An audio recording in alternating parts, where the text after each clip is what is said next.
And in the souk there was once a man that came, and he was a person from the Romans, and he said, I have questions. Anyone here want to answer me? He didn't go to the masjid, he went to the souk. He said, who was there before God? Man kana qabla Allah, who was there before Allah subhanahu wa ta'ala?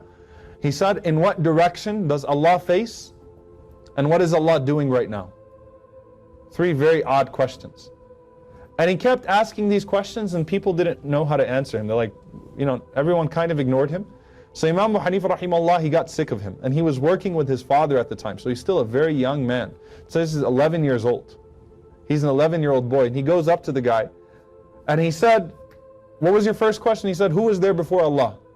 He said, do me a favor and count from 10 to 0 backwards.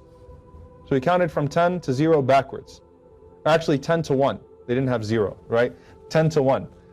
So when he got to 1, he said, that's it. He said, can't you go further? He said, no. He said, likewise, we don't go further than Allah the One. Right?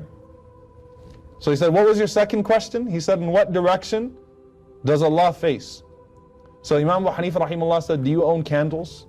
He said, yeah. He said, when you light up your candles, they light up the entire room, right?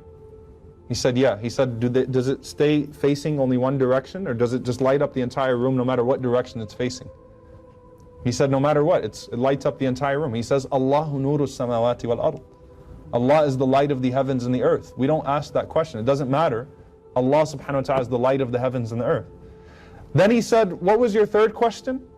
And as the man was about to ask the third question, Imam Abu Hanifa was kind of like upset with this. He's a kid, right? He's 11 years, but he's like, you know what, I'm sick of this guy. He's yelling and screaming in the marketplace and making a fool of everyone. So he said, people can't hear my answers because I'm really young. So he said, how about we switch spots? Because the man was sitting, he put like a stool or something and started standing on it and speaking. He said, how about we switch spots so people can hear my answer? So the man said, why? He said, because, first, he said, look, 2 questions, no one heard my answer. He said, the third one, I want everyone to hear my answer. So he said, fine. So he got off the stool. Abu Hanifa stood on the stool. And he said, what was your third question? He said, what is Allah doing right now? ماذا يفعل الله? What's Allah doing right now? He said, Allah is humiliating a humiliated man, and Allah is honoring me.